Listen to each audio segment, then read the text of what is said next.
আমরা যদি আইয়ামে জাহিলিয়াতের ইতিহাসের দিকে আমরা তাকাই, তাহলে আমরা দেখব যে মানুষ মানুষকে হত্যা করেছিল, কিন্তু হত্যা করার পর তার লাশের উপরে নৃত্য করার ইতিহাস আওয়ামী লীগের মতো নরপশু বর্বররা 2006 সালের 28 অক্টোবর করেছিল। আমরা যদি ওই আমার প্রিয় ভাই যিনি বিদেশ থেকে আন্দোলন দেখে ওই পিতা ছুটে এসেছিলেন, সন্তানের সাথে গিয়ে রাজপথে পানি বিতরণ করেছিলেন, তার সন্তানদেরকে খাবার দিয়েছিলেন, কিন্তু পুলিশের গুলিতে বাবা যখন নিহত হয়েছিল আর সন্তান তার বাবার লাশ নিয়ে যখন একটি গাড়িতে করে আন্দোলন চলাকালীন সময়ে দাফন করার জন্য নিয়ে যাচ্ছিল, পুলিশ সেই গাড়িটিকে থামিয়ে শুনেছে যে এই ব্যক্তি রাজপথে আন্দোলনে নিহত হয়েছে আর সন্তানটিকেও সাথে সাথে গুলি করে হত্যা করেছে। আমরা দেখেছিলাম রাজপথে মানুষদেরকে কিভাবে হত্যা করা হয়। ক্ষমতার জন্যেই এই ফ্যাসিবাদ সেই ইতিহাস কায়েম করেছিল। 72-74 আমাদের জন্ম হয়নি বলে আমরা শুনেছিলাম বাংলাদেশের 30 থেকে 40 হাজার নেতাকর্মীকে আওয়ামী লীগ সেই সময় হত্যা করেছিল। সেই সময় কিন্তু গোটা বাংলাদেশের একটি দুর্ভিক্ষের নগরীতে পরিণত হয়েছিল। সেই সময় কিন্তু সকল পত্রিকাকে বন্ধ করে দেওয়া হয়েছিল। সেই সময়ে কিন্তু বাংলাদেশের আলেম ওলামাদেরকে জুলুম এবং নির্যাতন যিনি চালিয়েছিলেন, বাংলাদেশের স্বাধীন রাষ্ট্রে সবার আগে জনগণের উপরে গুম, খুন, হত্যা, দুর্ভিক্ষ, দুর্নীতি চাপিয়ে দিয়েছিল শেখ মুজিবুর রহমান। আর তিনি বলেছিলেন আমি চোরের খনি পেয়েছি, আর সেই চোরের খনিকে ডাকাতের খনিতে রূপান্তরিত করেছিলেন তার মেয়ে খুনি শেখ হাসিনা। সুতরাং তিনি মানুষকে হত্যা করেছেন ক্ষমতার জন্য। বাংলাদেশের আলেম ওলামা, বাংলাদেশের 57 জন সেনাবাহিনীর নৌজওয়ানকে গুলি করে শহীদ করা হয়েছিল। শাপলা চত্বরে হাজার হাজার আলেম ওলামাকে হত্যা করা হয়েছিল।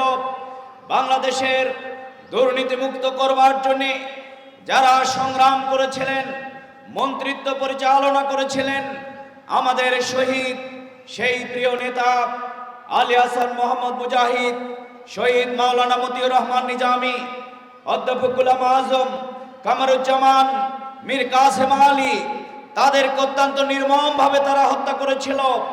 কিন্তু সর্বশেষ এই আন্দোলনের জুলুম তারা বন্ধ করে নাই। আন্দোলন চলাকালীন সময়ে তারা বাংলাদেশ জামাত ইসলামী এবং এদেশের যুব সমাজের প্রিয় সংগঠন বাংলাদেশ ইসলামী ছাত্র শিবিরকে শেখ হাসিনা নিষিদ্ধ করেছে। আর বাংলাদেশের মানুষ তখন তাকে লাল কার্ড দেখিয়ে বাংলাদেশ থেকে বিতাড়িত করে মামার বাড়িতে পাঠিয়ে দিয়েছে।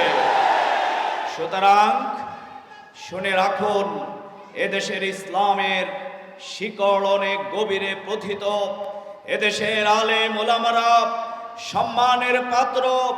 এদেশের আলেম ওলামাদের এখনো কথায় বাংলাদেশের নিরীহ মানুষেরা, বাংলাদেশের যতটুকু সততা, তাহজিব, তামাদ্দুন এখনো যতটুকু আছে, এই দেশের আলেম ওলামা, মসজিদ, মাদ্রাসার কারণে আর বাংলাদেশ জামাত ইসলামী একটি ইনসাফ ভিত্তিক সমাজ বিনির্মাণের জন্য সেই প্রচেষ্টা চালিয়ে যাচ্ছে।